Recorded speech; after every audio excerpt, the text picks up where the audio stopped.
1v1, but used the ultimate too close to when the sudden death was going to come up, and that was kind of the defining moment of that head-to-head of Tristana versus Akali. So we'll see if Levi versus Uzi looks a little bit different. I am really scared for Levi because I just feel like no one pushes advantages in the early game better than Uzi.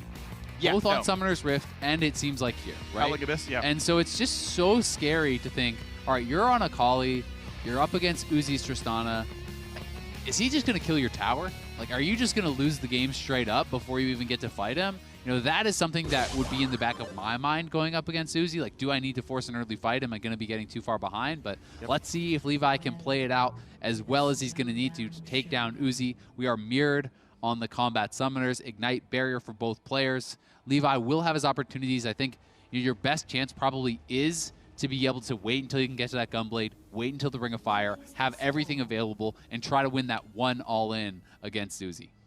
See if you can make that one happen. Arm Guard's going to be stacking up at the beginning. I still expect Jarom's Fist to come through at some point for Uzi. I think it is a smart pickup.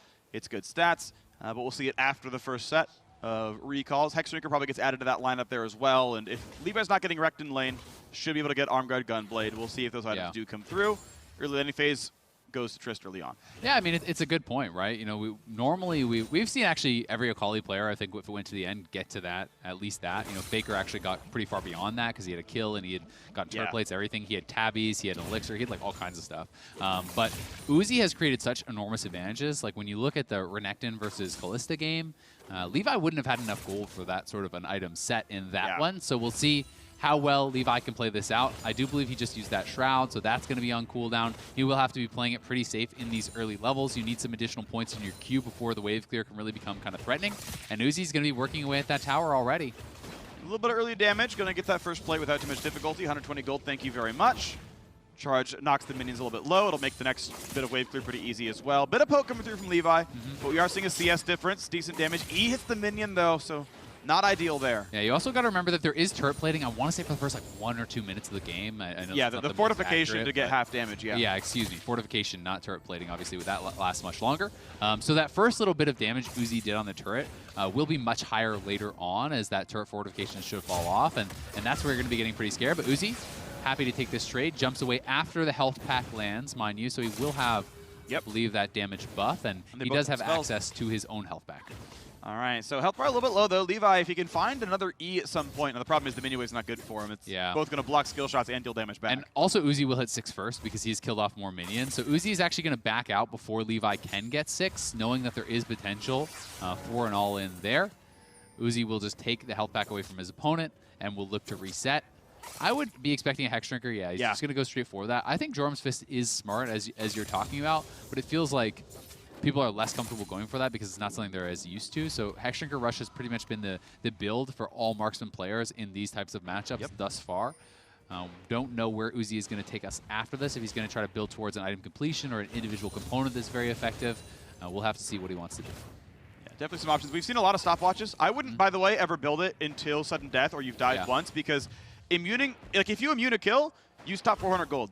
Congrats, that item costs you more than that. Yeah. Like, and the opportunity cost of the stats it would have given you. So I don't think it's ever worth doing until the kill would end the game for you, and then it's fine. Yeah, and I mean, if you can bring in a stopwatch to sudden death and actually stopwatch the R2 from Akali or something like that, that can be a game-winning play because, you know, yes, Akali could win that potential 1v1 in a small enclosed quarter. We know Akali can burst down a marksman, but Triss can also buster shot you out into the Ring of Fire, which can be an advantage for her. So we'll see how Uzi's going to be able to play this out. But thus far, much more even than the Kalista versus Renekton game. You know, Levi keeping close in the experience. His farm has been pretty good. He's been actually, you know, playing out this Akali match very well. Picks up another cannon there. So, you know, he's on pace to make this much more competitive. Waits out the E-Ignite, comes in. Big damage coming across. His the rock jump over the top. But back to his own turret.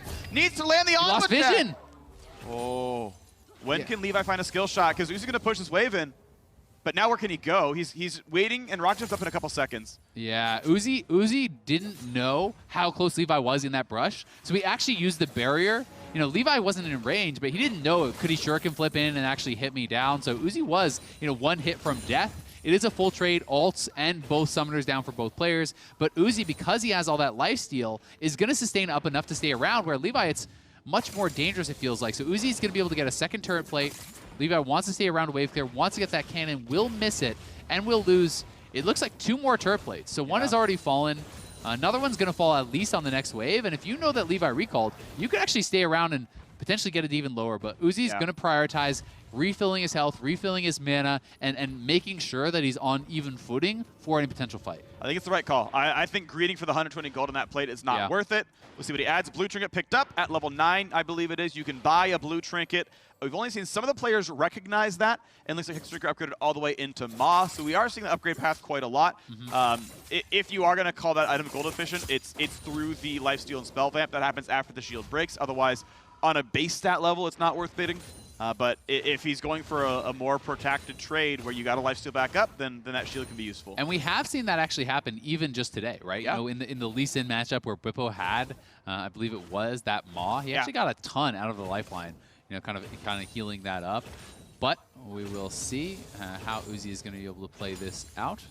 As he has that full Maw, he has the double Doran, so he is going to be having a lot of sustain. And, you know, Levi does have to be careful because at a certain point, the turret plating falls, and then even all the bonus armor is going to be gone from those turrets that has stacked up after every additional plate is knocked off. The turret gets more tanky. Yeah, the plate's at like 115 armor MR right now. It's like something pretty high, and then that goes back to 0. So it essentially takes double damage during sudden death. And you have to remember that it is actually only a 1700 health turret, right? So when it's this low and it has no armor, and one round of kind of explosive shot will actually kill the turret potentially. So you have to be pretty careful about that, and that is why Levi is trying to wave clear aggressively and not allow Uzi to just step up and get those shots off for free. Yeah, the last plate is under 1,000 HP on it. Like it's pretty easy to get, and when you have 140 attack damage, that's 7 autos and the game ends. So that's numbers you got to watch out for. That's timing you got to watch out for. Uzi can get a little bit of damage here, but has to respect what Levi could do back to him. Obviously, the wave clear not too bad on a level 10 Akali. He's one hit from that turret plate falling, and this is the last wave that you can really kill. And I would take the recall. There should be almost 1,000 gold in Uzi's inventory. Yeah, Levi, I think, probably wants to clear this wave, get the final cannon, and make sure he has Gunblade Gold, right? And then it's just going to be all down to this fight. How can these guys play it out in the final moments? They're both going to be level 11, both combat sums up, Ignite, everything available, and the ultimates here. So we'll see. He does have the Gunblade. He does have an additional cloth armor. He gets a rejuve bead. That's probably the only gold he had. He would have been 50 gold off an elixir, which if you could have got, probably would have been better than the cloth plus the rejuve bead. Yeah. Cloth was bought a while ago. Cloth was actually on a previous recall when he got like double longsword cloth armor, so that gets awkward with selling. And you obviously couldn't have done that. To the elixir point though, for Uzi, I would have done longsword red elixir instead of vamp scepter. I think that would be just outright a better build, but we are Uzi in a pretty good spot. Gold pretty close though. Yeah, Uzi has to be a little bit careful because there is the 20% current health buff on Levi that does now expire. Uzi did not have it as he backed out, and Levi's looking for it. He doesn't want to wait too long for that Ring of Fire to close in. And he wants to wait out the rest of the East, so can't be charged anymore. Lands more auto attacks. Ignite goes on. That's when you might go for the pushback. Gets a bunch of damage into melee range. When's the knockback coming in? Finally does it, but he's not getting burned just yet. He's waiting out the Moss shield. Jumps backwards. This kill could go to Levi. Needs to land a Q and an auto attack. Can't get that one though, and the brush is going to run out. He's barely anywhere to stand. He's invisible. Can't find the range. He's out of energy. Puts the W down, and he burns down. Uzi gets the kill. Oh, Levi with a little dance move there. Knew it. At the end, he knew he had been beaten. That was really damn close, though. You could see both players were trying to play around that Buster Shot. Levi was trying to leave his shuriken flip up to hope that Uzi would Buster Shot into it, and then he could actually flip back in. Uzi was trying to wait until all of the movement spells were on cooldown to then Buster Shot, but he got too low and had to actually use it defensively. So this was a really close, well played out 1v1. Uzi does end up taking it 2-0, and here is that final fight again. See, notice how he's waiting as long as possible for that shuriken flip. Uzi pre-barriers the R2 there.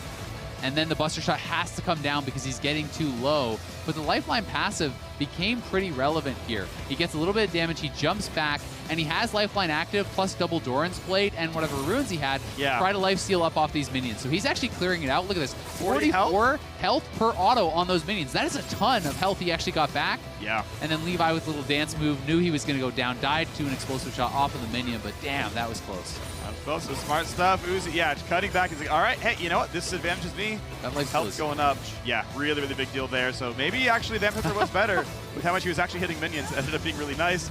The melee minion, I was wondering how he got the damage, because the guy was stealth and it was hitting the melee minion.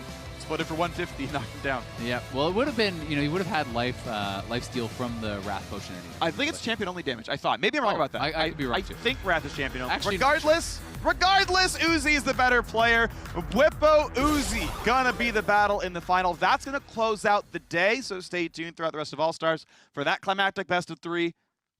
Uzi has been a monster. Uzi's been an absolute monster. Uzi has been slamming everyone, Yeah. but Bwipo was counted out against the Shy. You know, people were thinking that the Shy was favored there. Bwipo managed to take that one down, but Uzi just doesn't seem to make mistakes. That is the craziest thing to me, is that even in these matchups that seem really, really difficult, he is always playing exactly around what his opponent's win conditions are. He is executing flawlessly on what he needs to do. Yeah. He is CSing perfectly. Like, he is just doing everything right, and it is so hard to see holes in his game. So I'm excited to see what Bwipo can come up with. Gonna be a lot of fun. So for more on how Uzi made his return to the 1v1 final,